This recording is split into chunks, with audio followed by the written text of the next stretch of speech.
Assalamualaikum. I hope you all are doing well. I'm equally good. आज जिस topic में बात करूँगी that is basically the addiction to gadgets and those gadgets can be the phone or any other gadget that is basically used when you are feeling bored or you are feeling idle. Basically अगर हम बात करते हैं addiction to gadgets is अगर तो आप उस gadget को यूज़ करें in an effective way, in an efficient way, जहाँ पे आप काम कर रहे हैं, कुछ सीख रहे हैं, कुछ इन्वेंट कर रहे हैं, या you are learning about, like for example you are using in form of a dictionary for some time, या you are taking help in searching about something, कोई रेसिपी ढूंढ रहे हैं, anything. That is not basically the addiction because आजकल ये gadgets is the need of the time. लेकिन अगर तो you are at home and you are throughout on your cell phone, that is the addiction because you cannot live without that.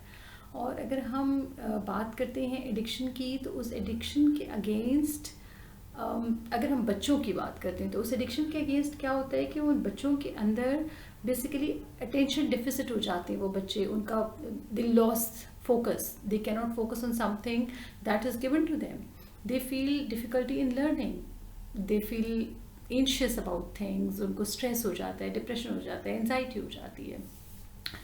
Yes, these devices save our time, our money and उन सब ने हमारी life इतनी ज़्यादा आसान कर दी है कि आज जो वीडियो आप देख रहे हैं या जो मैंने रिकॉर्डिंग के लिए यूज़ की है, these all are gadgets, we all are depending upon these gadgets. लेकिन उसके साथ साथ अगर हम इसका एक्सेसिव यूज़ कर रहे हैं तो definitely we are leading towards a very abnormal life और हम अपने बच्चों को भी उसी ट्रैक की तरफ लेके जा रहे हैं.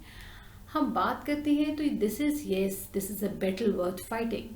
किस सेंस में? क्योंकि हमारे इस गैजेट के अगेंस्ट हमारा पोस्चर बहुत ऑड हो जाता है और उस ऑड पोस्चर के अगेंस्ट हमारी बैक एक्स हो जाती है, हमारी नेक शोल्डर पेन हो जाती है, हमारे स्ट्रेन्स आ जाते हैं.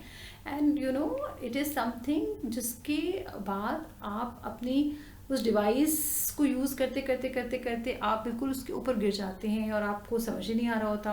आप इतने ज़्यादा उसके ऊपर फोकस कर रहे होते हैं and you are just ignoring everything else. आपकी there is a pain in the rest, हम उसको कार्पल टनल सिंड्रोम भी कहते हैं, जिसमें आपका बच्चा through out is holding the device and either playing a game और वॉचिंग समथिंग. तो पोस्चर इज़ द सेम.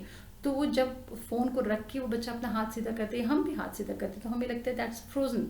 सो वो again that is considered as an ill health thing. But वो सब इसलिए हो रहा होता है क्योंकि हम अपने पोस्चर और हम नमनेस फेस कर रहे होते हैं. Eye strain is very common क्योंकि हम जब गैजेट को देख के गैजेट बंद करते हैं और आंखें बंद कर लेते हैं तो whatever we have seen, whatever we were working on the gadget, हमें वही सब कुछ नज़र आ रहा होता है. एज अ रिजल्ट जब हम उठते हैं तो at times we are stressed, हम बर्डन फील करते हैं. Yes, there are headaches because हमारी नींद पूरी नहीं हो रही होती. हम इतना ज़्यादा टाइम उस गैजेट को दे रहे होते हैं कि हमें नहीं ख्याल आता कि हम कितनी देर तक जागे और सुबह we have to go back to our work, या स्कूल जाना होता है, कॉलेज जाना होता है, ऑफिस जाना होता है, whatever. There is a stress on us क्योंकि वो स्ट्रेस इसलिए होता है हम सो नहीं पा रहे होते, हमने अपनी नींद ही पूरी नहीं की होती. There is a physical fatigue. हम अपने सारे दिन के काम के बाद अपना एक्स्ट्रा टाइम, जिसको हम अपना मी टाइम कहते हैं, उसको हम अपने फ़ोन के ऊपर यूज़ कर रहे होते हैं, अपने लैपटॉप की यूज़ कर रहे होते हैं, मिस यूज़ कर रहे होते हैं एट टाइम्स. तो हम इतने ज़्यादा टायर्ड हो जाते हैं कि when we get up in the morning the next day we are tired basically.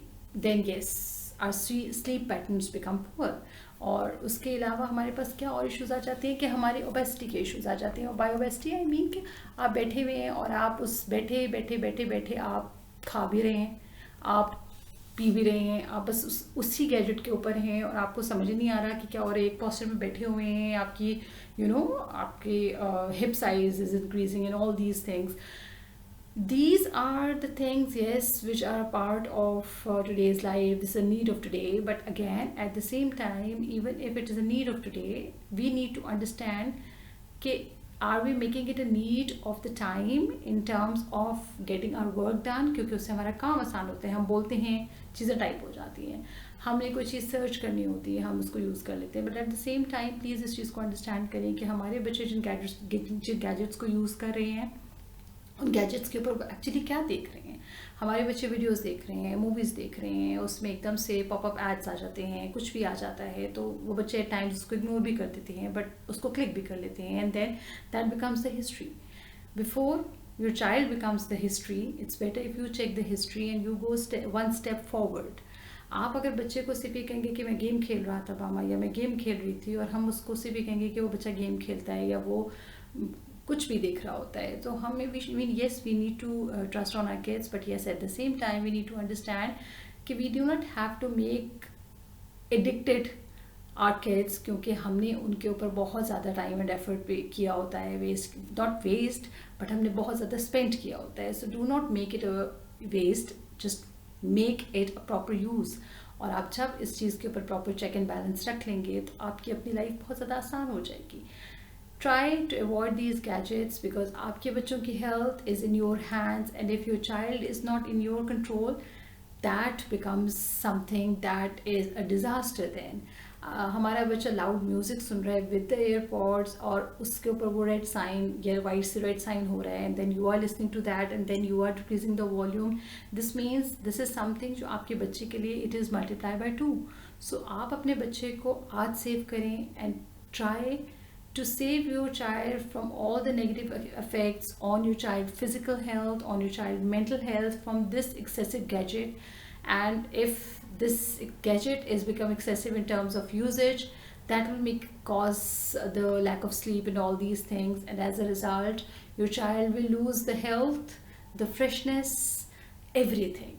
So please listen to it, understand all these things, and try to keep your child safe from all these gadgets. Thank you. Allah Hafiz.